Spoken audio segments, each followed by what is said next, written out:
All right, welcome back. Whitlock and Wiley, Matt Barnes is back. Let's move to Houston, where Russell Westbrook will be looking for a fresh start with the Rockets. There are still a lot of questions about how Russ's ball-dominant style will mesh with that of James Harden, who may be the only guy in the NBA who dominates the ball more than Westbrook. Russ, for his part, sounds optimistic that they'll figure it out.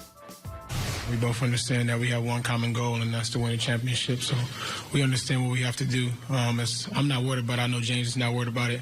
I can play off the ball.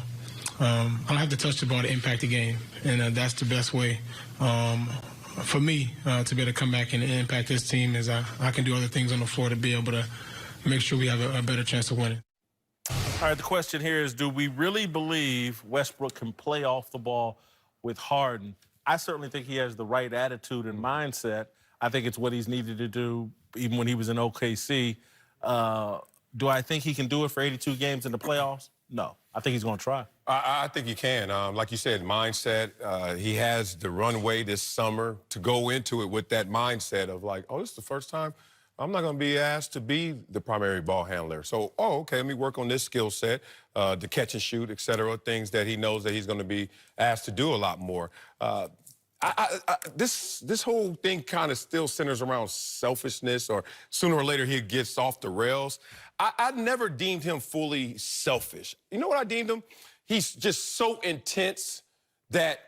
So, you ever been in an argument with somebody and you're right, they think they're right, but they just... last second? Yeah. And they just don't stop, and then finally you tap out and they think, yeah, I was right. But in reality, like, I'm just tired, boss, of going back and forth. That's why we went to commercial break. So my thing is, Russ has kind of maybe outlasted a lot of people's personality and efforts, but in this situation, he knows where to direct it. I think he's going to be fine. I think although on paper and watching both these guys play in their respective teams, people would think this is going to be a train wreck. But I think last time I was on here, the one thing I said is when you're friends with somebody, it's different than being teammates. And from everything I understand, these guys are really friends. Russ has realized that his way has worked to an extent as far as he's one of the most explosive players we've ever seen, numbers that'll stick around forever, but he's never got over that hump. James, on the same path. Amazing numbers, but they haven't got over that hump. Now, with all that said, like, winning cures everything. So if Russ says he's going to be off the ball and they win and they go really far, that may be a new Russ. But it'll be interesting to see if they hit a losing streak or he's not getting the touches he thought he was going to get. But I think I said at the end of the day, I really think this will work because these guys really, truly do like each other as friends outside of being teammates, and special things happen. You know, the Warriors made sacrifices because they were winning, and it paid dividends. So I think a lot of predicated upon winning, but like I said, I think if the fact that these guys are truly friends, that they're going to really sacrifice for each other. And on paper, I mean, those two talents alone are a hell of a duo. Why it could work is because Russ has his contract, and so he doesn't need numbers. He's been backed into a corner where, for his reputation, he needs to win more than he needs to score, do anything, or be the star of the team. But the thing that I have tried to swear off, because I used to do the show with Cowherd, and he'd beat up Russell Westbrook, and I'd defend him. I don't give up on young people, don't give up on young people. And so he's saying the right things. I don't know if he has any other choice but to play that way, because if he doesn't, no matter how much success they have in the regular season, he's going to take the heat if it doesn't work out in the postseason. So he might as well play the right way and in a more deferential way. I think that's best for him career-wise in the long run. And unlike Chris Paul, who probably thought, hey, I can play alongside James Harden. But if you take the ball out of Chris Paul's hand, what's he going to do? There are other things Russell Westbrook can do. Well, I don't think that Russell Westbrook is just saying this. And I would advise anyone out there to be careful of measuring effort by achievement. I'm going to say it again. Be careful measuring effort by achievement. Because if you don't accomplish something, sometimes this world tells you that you're not trying. Damn it, last year he tried. Not so much off ball, but Paul George, go get it. Paul George was the MVP before his shoulders got injured. Y'all remember? And it was because, in part, the deference. He was like, go get it, PG. This is going to be a new formula. He didn't achieve that, so now people think he never tried that. This is a different situation where he knows I have to try it differently. I'm going into it with a different mindset. Hopefully he gets the results. but he's still been trying a new formula, and it's not just starting this year. But I think we all saw during last season, you know, and I really called it out when I said he's finally okay with being Robin and not Batman. And I think that's when he's at his best. Russ can go get it whenever he needs to, whenever he wants to, but to have someone else you know that's gonna be that guy every single night from that standpoint, that's what he has in James. So like I said, it'll be interesting to see over the long haul if it works. I think it'll work. People wanted to say there was a lot of problems in Houston, but there wasn't really a lot of problems in Houston. They just continued to run into a dynasty, which was Golden State. You know, that's not there. So I really didn't think they needed to make a bunch of changes. They made this change with, you know, CP and Westbrook, but they've kept the core intact. And I think they're really going to be someone to be reckoned with when it comes playoff time. This is very quick. I think his real adjustment is going to be not playing off the ball. I'm just wondering if he's going to be able to turn down the anger, because the anger to me made his decision-making bad in times of adversity. I hope he plays the game with a greater joy. He needs to be playing it the way LeBron does pregame lineups, with a lot of joy. AAU style. That would make him a better player. Coming up, we'll give you our latest approval ratings for John Gruden, and Uncle Jimmy will tell us what he thinks of the Raiders coach, and we'll reveal the approval rating of those of you that voted on Twitter. John Gruden, next! Uncle Jimmy's here to help us with our approval rating for John Gruden.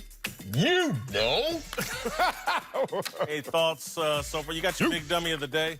Most definitely. What did Marcel Let me get this right. Let me get this right. During your Whitlock, you said John Gruden reminds you of the 40-year-old man who decides to let his 30-year-old girlfriend, stripper girlfriend, move in. Yeah. And the problem was what? I knew it. The problem was what? He didn't say my 30-year-old wife. He said it was my girlfriend.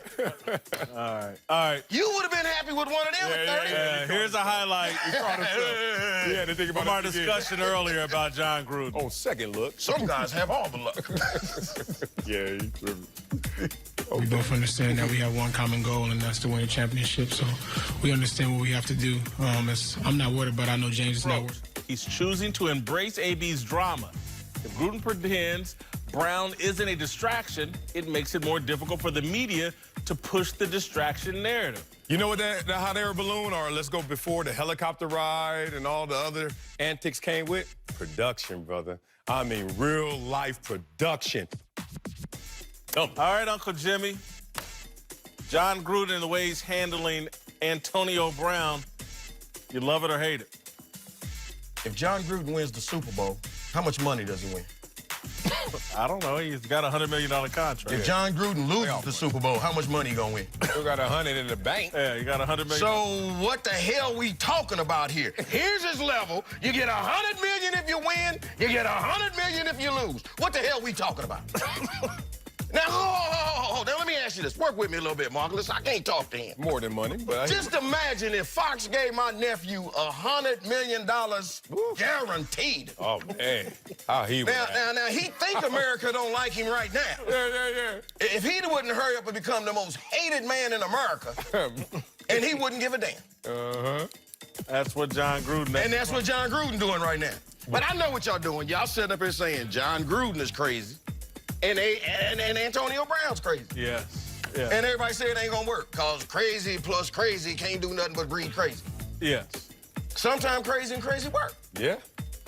Look at Kanye West and Kim Kardashian. Now, remember when they hooked up, everybody said that wasn't gonna work. Look at them now. 5 years later, Yep. 3 beautiful little kids, Yep. north, south, east, and they all married. They all got the same daddy. They last name West. Yeah. Okay, so hear me. Look, John Gruden just like Kanye. John You know, Gruden is Kanye West. He Kanye.